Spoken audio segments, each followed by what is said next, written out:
SITയെ സംശയനിഴലിലേക്ക് കൊണ്ടുവന്ന ഹൈക്കോടതി സിംഗിൾ ബെഞ്ചിന്റെ പരാമർശങ്ങൾ, അതിന് പിന്നാലെ പ്രതിപക്ഷത്ത് നിന്നടക്കം ഉയർന്നുവന്ന രാഷ്ട്രീയ ആരോപണങ്ങൾ, അതിനെല്ലാം തള്ളുകയാണ് ഹൈക്കോടതിയുടെ ഡിവിഷൻ ബെഞ്ച്. SITയിൽ പൂർണ്ണ വിശ്വാസമർപ്പിച്ചിരിക്കുകയാണ് ദേവസ്വം ബെഞ്ച്. ഇതുവരെയുള്ള അന്വേഷണ പുരോഗതി റിപ്പോർട്ട് പരിശോധിച്ച ശേഷമാണ് ജസ്റ്റിസുമാരായ രാജാ വിജയരാഘവനും KV ജയകുമാറും അടങ്ങുന്ന ഡിവിഷൻ ബെഞ്ച് ഈ അന്വേഷണം ശരിയായ ദിശയിലാണ് മുന്നോട്ട് പോകുന്നത് എന്നത് വ്യക്തമാക്കിയിരിക്കുന്നത്. അതോടൊപ്പം തന്നെ പ്രൊഫഷണലായി തന്നെ അന്വേഷണം മുന്നോട്ട് കൊണ്ടുപോകുക, അതിനുള്ള നിർദ്ദേശവും കൂടി കോടതി നൽകിയിരിക്കുന്നു. ഈ അന്വേഷണ സംഘത്തിന് കോടതിയോട് മാത്രമാണ് ഉത്തരവാദിത്തമുള്ളത്, മറ്റൊരു ബാഹ്യ സമ്മർദ്ദങ്ങൾക്കും വഴങ്ങരുത്. അത് സംബന്ധിച്ച് നേരത്തെ തന്നെ ഉത്തരവിട്ടിട്ടുള്ള കാര്യവും ഹൈക്കോടതി ഓർമ്മപ്പെടുത്തുന്നു. ഒരു വിവരവും ഈ അന്വേഷണവുമായി ബന്ധപ്പെട്ടത് SIT പുറത്തൊരാൾക്കും കൈമാറരുതെന്ന് കൂടി ഹൈക്കോടതി വീണ്ടും ഓർമ്മിപ്പിച്ചിരിക്കുന്നു. ഏത് വലിയ ശക്തിയാണെങ്കിലും, ഏത് അധികാര സ്ഥാനത്തിരിക്കുന്നയാളാണെങ്കിലും ഈ കേസിൽ ഉൾപ്പെട്ടതാണെങ്കിൽ അയാളെ പിടികൂടണം, മുന്നോട്ട് പോകണം, അന്വേഷണം ശരിയായ ദിശയിൽ തന്നെ പൂർത്തീകരിക്കണം. ഈ ഒരു നിർദ്ദേശമാണ് കോടതിയുടെ ഭാഗത്ത് നിന്ന് വന്നിരിക്കുന്നത്.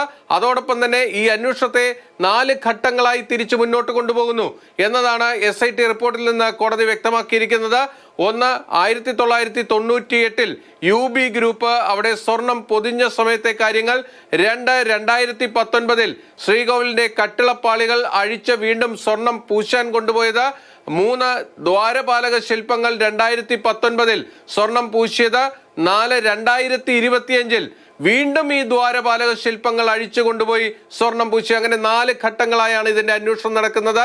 ഇതുവരെ 181 സാക്ഷികളുടെ മൊഴി രേഖപ്പെടുത്തിയിട്ടുണ്ട്. അതിൽ തന്നെ പ്രധാനപ്പെട്ട സാക്ഷികളുടെ രഹസ്യമൊഴി മജിസ്ട്രേറ്റിന് മുന്നിൽ രേഖപ്പെടുത്തുന്നതിനുള്ള നടപടികളും സ്വീകരിച്ചിരിക്കുന്നു എന്നതാണ് ഹൈക്കോടതി വ്യക്തമാക്കുന്നത്. VSSCയിൽ ഇതിലെ ശാസ്ത്രീയ പരിശോധന നടത്തി വരികയാണ്. അതിന്റെ ഫലം വരുമ്പോൾ ഈ സ്വർണ്ണപ്പാളികൾക്ക് എന്ത് സംഭവിച്ചു എന്നത് വ്യക്തമാകുമെന്നതാണ് ഹൈക്കോടതി ഈ ഇടക്കാല ഉത്തരവിലൂടെ വിശദീകരിച്ചിരിക്കുന്നത്.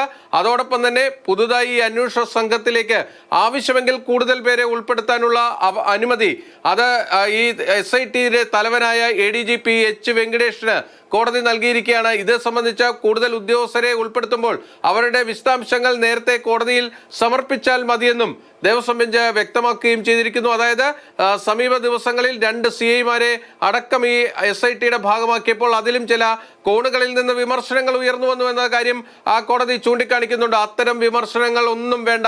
SITയിലുള്ളവർ ചോദ്യം ചെയ്യപ്പെടാൻ കഴിയാത്ത വിശ്വാസ്യതയുള്ള ആളുകളാണ്.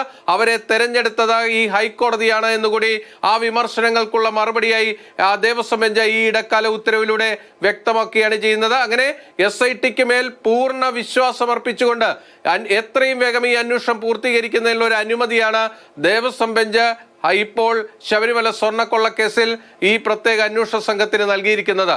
കൊച്ചിയിൽ നിന്നും ബിനിൽ, മാതൃഭൂമി ന്യൂസ്.